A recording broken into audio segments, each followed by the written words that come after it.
mar que pertence ao Brasil, também chamado de Amazônia Azul, conta com 5,7 milhões de quilômetros quadrados de área marítima. E isso representa mais da metade do território terrestre do nosso país. Para facilitar a compreensão, a lei aprovada em 1982 na Convenção das Nações Unidas sobre o Direito do Mar divide o nosso oceano em 3 faixas. A primeira, mais próxima da praia, é o mar territorial, uma faixa de 12 milhas contadas a partir do litoral onde vigoram as leis do país. A segunda é a Zona Econômica Exclusiva, que possui uma grande importância estratégica por ser a área que se estende desde as 12 até as 200 milhas, onde o Brasil tem total domínio dos recursos do solo e subsolo marinho.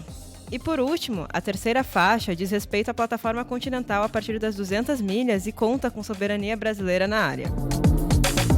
Transporte marítimo, extração de petróleo e gás, atividade de pesca, turismo e geração de energia renovável. Tudo isso faz parte da nossa Amazônia Azul, recursos que são fundamentais para o desenvolvimento social. Na última semana, o terceiro Fórum de Energias Renováveis, promovido pelo Correio do Povo e pelo Sindicato de Indústria de Energias Renováveis do Rio Grande do Sul, debateu com especialistas, gestores públicos, representantes de empresas e entidades temas relacionados com a transição energética. O Direto ao Ponto, dessa vez, destaca a apresentação do capitão do mar e guerra da Marinha do Brasil, Rodrigo de Campos Carvalho, também representante da Comissão Interministerial para os Recursos do Mar, no painel de energia eólica e hidrogênio verde. O episódio procura entender os desafios do Brasil na implantação do planejamento marinho até o ano de 2030 e a expectativa das potencialidades que podem ser exploradas economicamente no espaço marítimo envolvendo o Rio Grande do Sul. Eu sou a Mariana Neck e sejam bem-vindos a mais um episódio.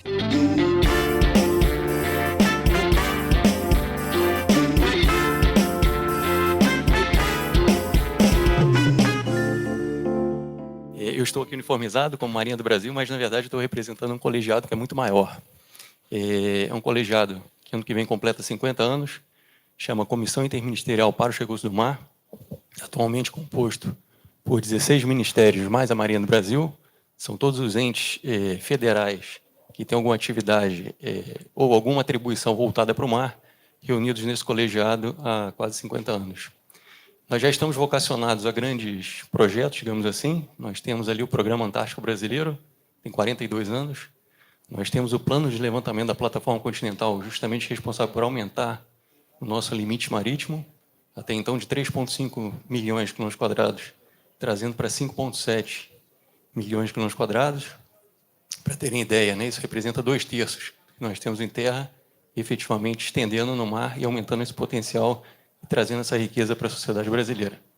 Eu vou sair bastante, digamos assim, satisfeito se ao final desses 10 minutos eu conseguir apresentar o que é essa política pública, planejamento espacial marinho, e também conseguir passar para as senhoras e senhores a importância da implantação desse grande projeto a nível nacional, para que nós tenhamos sucesso nas atividades offshore. Eu acredito que caso a gente não tenha efetivamente essa implantação, muito do que se espera, muito do que os investidores e o próprio Estado costeiro espera, dentre eles a segurança jurídica, a gente não possa prover na sua plenitude. Então, seria o grande motor da economia azul, seria efetivamente a implantação dessa política pública no país.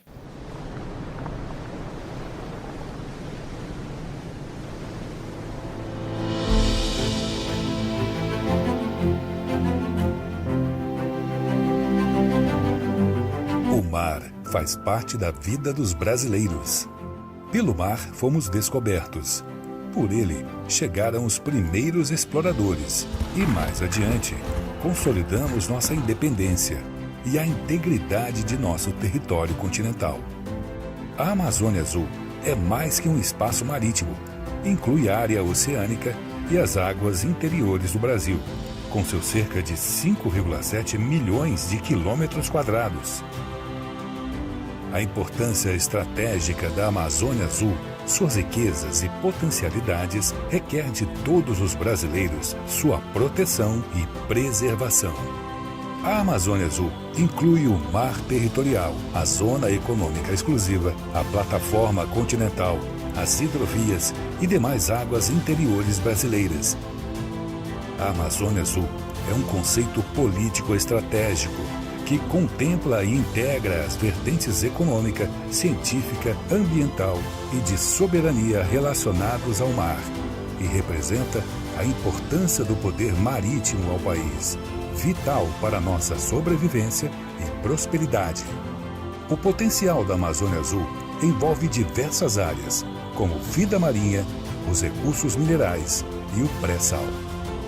A Marinha Mercante possui elevada relevância em todas as situações difíceis da nossa história, como na pandemia, com a plena manutenção das atividades portuárias, marítimas e fluviais, permitindo os fluxos logísticos de alimento, energia, insumos para a agricultura, entre outros importantes bens. Com uma enorme biodiversidade, é fonte de pesquisa, alimentos, empregos, turismo, petróleo, energias renováveis e, cada vez mais, da biotecnologia azul, inclusive em proveito da saúde, na produção de fármacos, dentre outras atividades. Dos mares, retiramos cerca de 95% do petróleo, 80% do gás natural e 45% do pescado produzidos no país. Pelas rotas marítimas, escoamos mais de 95% do comércio exterior brasileiro.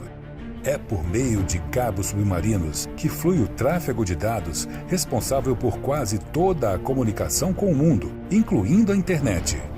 A Marinha contribui com a soberania do país na Amazônia Azul, atuando de forma ampla para evitar e combater crimes ambientais, ilícitos e ameaças como pirataria, terrorismo, tráfico de drogas e cobiça internacional em nossas águas. Para monitorar essa vasta região, o Sistema de Gerenciamento da Amazônia Azul, o SISGAAS, vem sendo ampliado e consiste em um conjunto de sistemas que coletam e compartilham dados e informações, integrando setores, instituições e agências.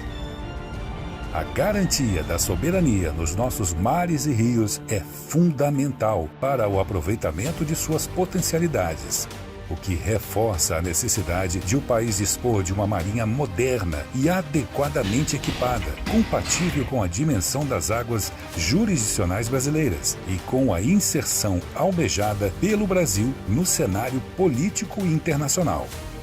A Marinha segue investindo na capacitação de seus militares e na modernização do poder naval brasileiro, esforço que pode ser exemplificado pelo Programa de Desenvolvimento de Submarinos, pelo Programa Nuclear da Marinha, Programa Classe Tamandaré e pelo Programa Adsumos dos Fuzileiros Navais.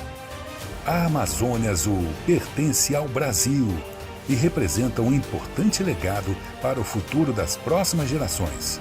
É a parcela dos oceanos e rios sobre a qual temos responsabilidades e direitos, além do dever de garantir os interesses nacionais. Cabe aos brasileiros preservar e proteger esse patrimônio e utilizar seus recursos de forma sustentável, promovendo o progresso do Brasil. A Amazônia Azul, caminho para a sobrevivência e prosperidade do Brasil. Marinha Forte, Brasil soberano. Bem, então, na verdade, essa entrega, até 2030, do país entregar efetivamente sua primeira versão do Planejamento Espacial Marinho é um compromisso de Estado. E nós temos um desafio bastante grande, estamos em 2023, vamos começar muito em breve um projeto piloto aqui para a região sul. Foi a região escolhida, efetivamente, do norte do Paraná até o sul do Rio Grande do Sul, já no limite com o Uruguai, estendendo até a área marítima já prolongada pelo plano de levantamento da plataforma continental. Representa mais ou menos 13% do que seria a nossa área marítima total, a Amazônia Azul, e é um grande desafio. A Bélgica, que tem um litoral de 67 quilômetros, demorou 10 anos. Nós temos o litoral de 8.000 quilômetros. Então, o nosso desafio é bem maior para fazer isso tudo em 7 anos. E eu diria que muito mais que um compromisso internacional, uma entrega internacional, é efetivamente o desenvolvimento do país, e trazer todos os benefícios que nós vimos aqui um pouco no vídeo para a nossa sociedade. E, em função disso, há alguns meses nós fomos procurados lá na CIRM, enquanto colegiado, pelo Porto do Açu. Aqui nós temos nesse slide todos esses polígonos coloridos aqui. São 13 empreendimentos de eólicas offshore não planejados. Nós temos a modalidade planejada e não planejada. 13 empreendimentos que circundam efetivamente o Porto do Açu. E o Porto nos procurou lá na CIRM, bastante interessado em recepcionar esses projetos, até porque todas as estruturas e todos os empreendimentos no mar efetivamente precisam de uma infraestrutura em terra para suportar esses grandes empreendimentos, mas, ao mesmo tempo, preocupada, porque já existem atividades nessa região há séculos, efetivamente, em desenvolvimento, e que no formato que se apresentava, ou que se apresenta, né, efetivamente, e aqui nós temos os mesmos 3 empreendimentos em polígonos, num sombreado, né, e esses riscos, digamos assim, em vermelho, são as rotas de navegação. E aí nós estamos já vendo apenas 2 setores, né, a navegação marítima e as eólicas offshore. Se não estiver desatualizado, até semana passada nós tínhamos 79 processos de parques eólicos offshore depositados no IBAMA para licenciamento. E aqui nós estamos falando apenas de 13, e a região que receberia o maior número de empreendimentos seria justamente aqui no sul, o maior número de parques, efetivamente. Então, provavelmente, esse conflito que se verificou hoje no Porto do Açu é um conflito também que a gente tem que estar bastante atento aqui para o sul e para as outras regiões também que têm esse potencial. E nós só estamos considerando 2 atividades. O planejamento espacial marinho, nesse momento, ele tem 57 atividades no mar. Então, a gente precisa efetivamente harmonizar, conhecer primeiramente essas atividades, harmonizar efetivamente, para que nós saiamos com um plano de gestão do espaço marinho que proveja efetivamente a segurança jurídica para os investidores. Nós sabemos que todo investimento marítimo é como uma comida gourmet, né? Ele é bem mais caro, o motor maritimizado ele é bem mais alto, e é um empreendimento de longo prazo, né? Para efetivamente as empresas que apostam nesse setor terem um retorno. Nós estamos falando de 20, 30, 40 anos, e diferentemente de terra, que nós não temos a propriedade privada no mar, né? Efetivamente a cessão de uso de um bem da União, todo o processo é diferente, é uma cessão efetivamente. Então, uma série de órgãos são consultados para efetivamente poder prover e permitir a cessão daquele uso de bem da União. E, trazendo uma boa notícia, há 15 dias nós estivemos aqui reunidos em Florianópolis, com representantes da Secretaria de Estado dos 3 estados, Paraná, Santa Catarina e Rio Grande do Sul, representantes do BNDES, que efetivamente quem está aportando recurso para que nós façamos o projeto piloto aqui na região sul, já a primeira reunião de alinhamento, para nós iniciarmos efetivamente esse empreendimento. Então, o Sul, eu diria que vai sair na frente, porque vai ser a primeira região a suportar efetivamente o planejamento espacial marinho, e a partir daí nós vamos propagar para as demais regiões do país. E talvez esse aqui seja um dos lados mais importantes de toda essa apresentação, porque nós estamos falando aqui de eólicas offshore, né? E eu acredito que todos aqui tenham estudado esse mapa do Brasil. Se alguém estudou um mapa diferente, vai a minha segunda enquete, né? Alguém estudou outro mapa que não seja esse aqui? Que seja só terra? 8,5 milhões de quilômetros quadrados. E aqui estaria hoje o grande desafio, o maior desafio que nós temos, que é fortalecer a mentalidade marítima no país, né? Esse aqui, da esquerda, é o Brasil que nós conhecemos efetivamente, e o da direita é o verdadeiro Brasil. É o Brasil com 8,5 milhões de quilômetros quadrados em terra, mas com 5,7 milhões de quilômetros quadrados no mar, totalizando 14,2. Se perguntarem qual área do continente antártico, 14,2. Então, literalmente, nós temos o tamanho de um continente, né? Só que nós não representamos esse mar. Então, tudo isso que a gente está falando aqui, a partir do momento que nós não representamos o mar e não nos apossamos no bom sentido, fica muito difícil que as políticas públicas voltadas para o mar realmente ecoem na nossa sociedade como um todo. E, em função disso, também nós começamos um trabalho há 4 anos com o IBGE e com o Ministério da Educação, para que nós trouxéssemos tudo isso, essa informação do verdadeiro Brasil, para os mapas e atlas. Nós conseguimos em várias publicações, mas a principal nós recebemos a informação semana passada, que o IBGE circulou isso para a gente, estou trazendo aqui em primeira mão. A partir de agora, esse é o mapa, tá? Que vai ser o mapa político do Brasil. Então, nós vamos ter ali representado toda a área terrestre, mas também toda a Amazônia Azul, todos os 5,7 milhões de quilômetros quadrados. E isso aqui vai fazer uma diferença total, uma quebra de paradigma, efetivamente, que a gente vai mostrar nos bancos escolares e demais instituições que, efetivamente, o Brasil não é só terra, mar também, e a gente vai, direta e indiretamente, estar nos apropriando do que é nosso, né? E para terem ideia do tamanho e da riqueza que a gente não estava representando, a gente estava deixando sobre a mesa, digamos assim, né? Essa aqui nós temos, então, o Brasil completo. O Brasil terrestre, com 8,5, e o Brasil marítimo, que, se os senhores contarem aqui, nós temos 34 países europeus que cabem com folga dentro da Amazônia Azul, que é a nossa área marítima. E a gente, efetivamente, não estava se apropriando no bom sentido. E agora, nós fazendo a justa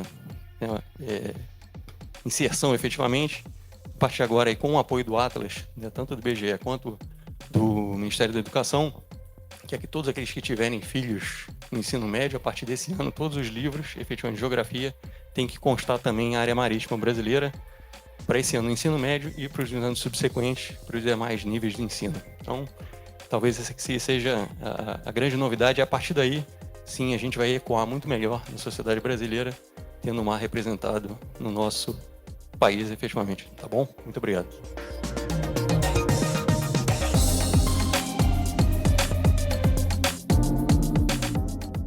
Se você gostou desse Direto ao Ponto, confira outros episódios do podcast no site do jornal, no YouTube ou no seu aplicativo de streaming favorito. Ao se inscrever no site do Correio do Povo, você também pode receber pelo e-mail uma newsletter com os principais podcasts feitos pela nossa equipe. Esse Direto ao Ponto teve roteiro, produção e apresentação de Mariana Neck, assistência técnica de Thiago Basso, edição de Matheus Santos e a coordenação de Jonatas Costas e Lisiane Mosman. O episódio utilizou áudios do 3º Fórum de Energias Renováveis. Obrigada por ter nos acompanhado e até a próxima.